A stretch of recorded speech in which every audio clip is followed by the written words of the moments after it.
Hello, everyone. Welcome back to Coinagy's ongoing technical analysis introduction tutorial series. My name is Brian Beamish, the Rational Investor, and here's a Coinagy site.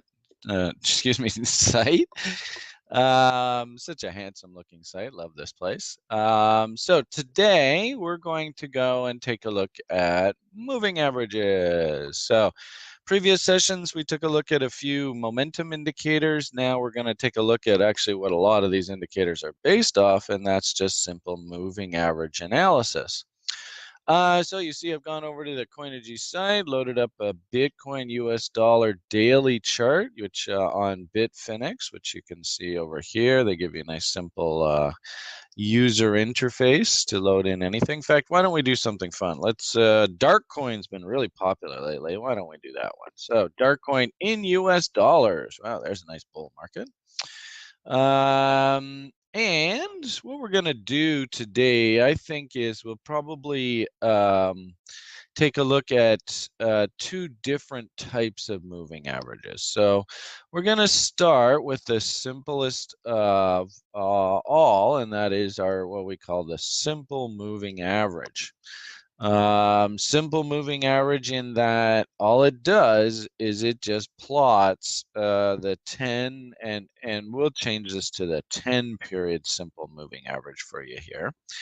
And what it does, and why don't we change this to a nice big line? There we go. All right, so you saw how easily I did that. I just simply go into the indicators button, right? I scroll down all our technical analysis indicators and I select moving average. You notice that there are different types. There's a exponential moving average and a weighted moving average. We'll talk a little bit about exponential moving averages in a bit, and I don't think for the purposes of this tutorial we'll get into weighted moving averages. It's a little bit more complicated. But for the time being, introduction to the concept of the simple moving average. Hopefully you can see how straightforward this is, and hopefully you can understand that there's a lot of people that use price charts over the years before we had computers. And so as a result, plotting something as simple as like a moving average, let's say it was like a 200 period moving average, if you don't have computing power, that's actually pretty difficult.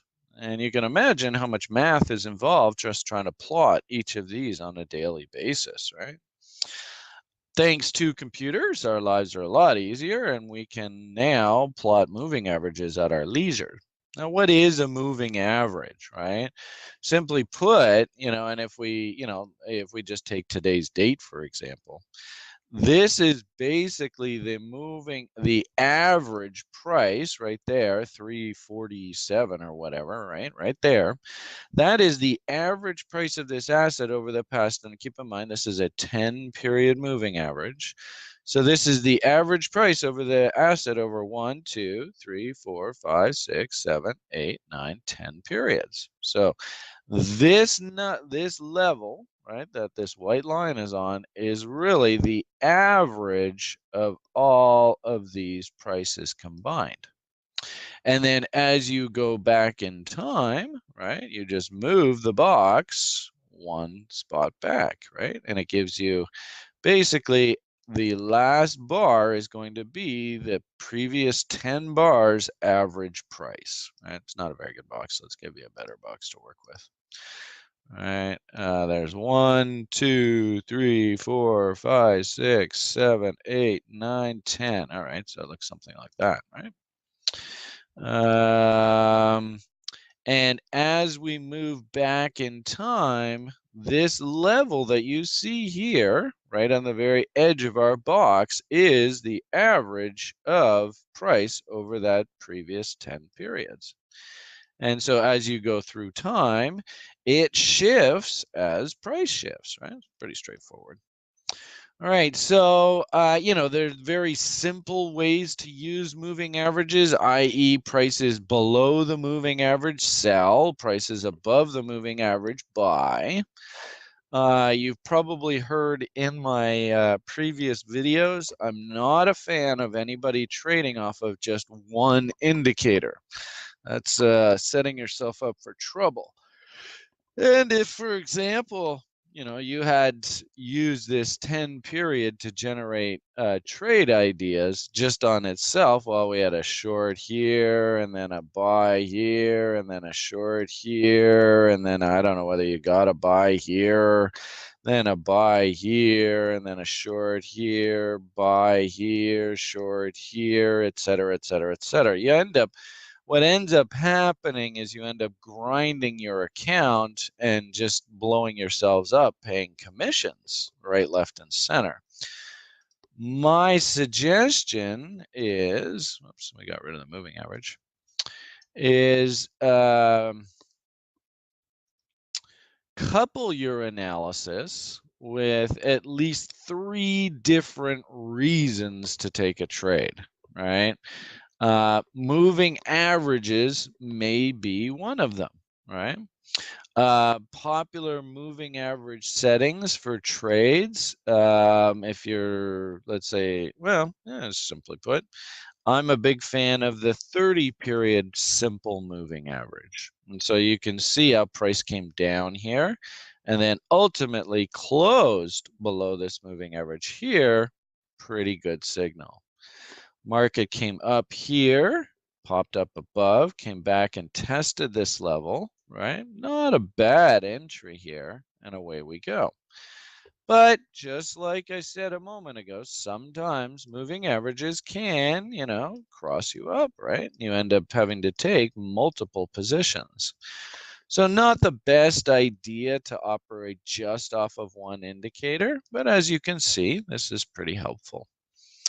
Now, moving right along, we've sort of given you now a simple introduction to simple moving averages.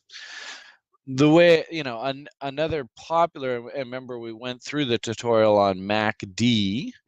Another very popular way to use moving averages is what we call moving average crossovers. This is where I'll bring the concept of the exponential moving average into our conversation today.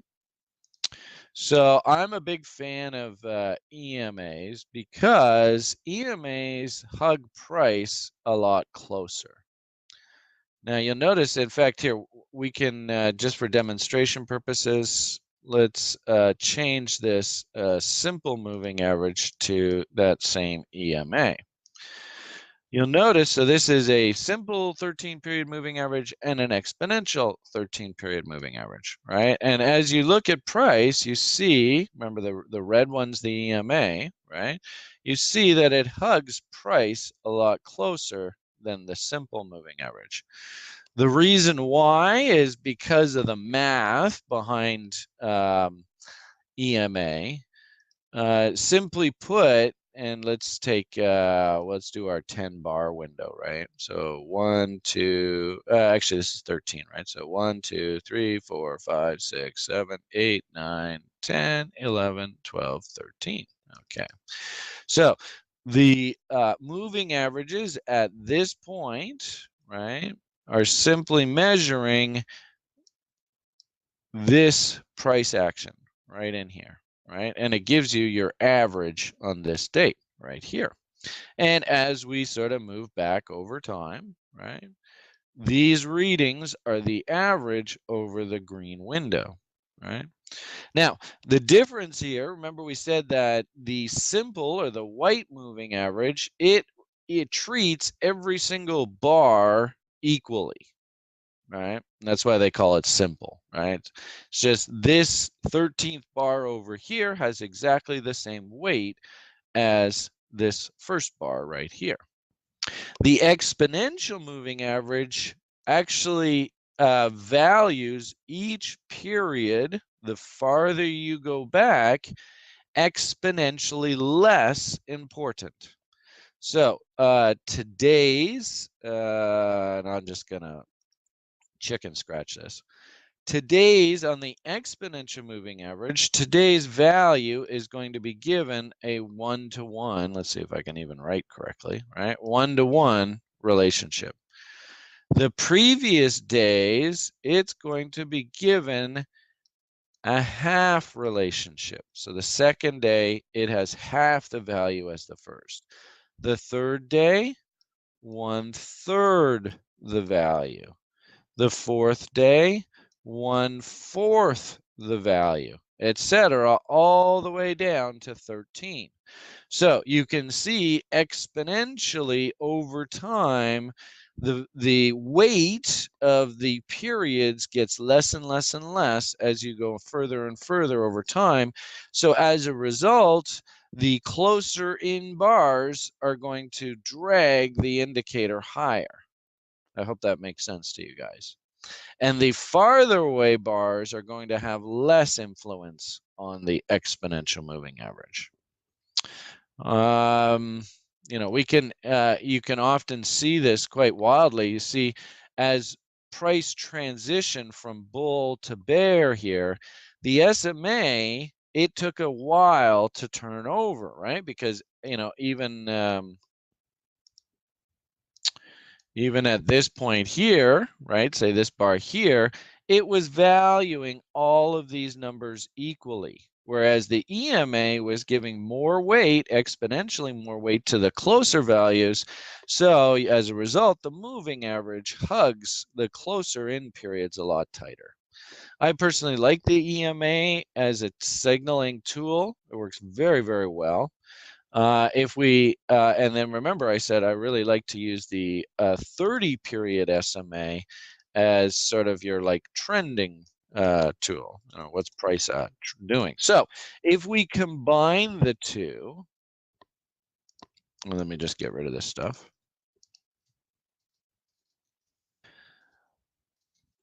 All right, we're almost done. Over there, get you out of there, out of there, out of there. All right.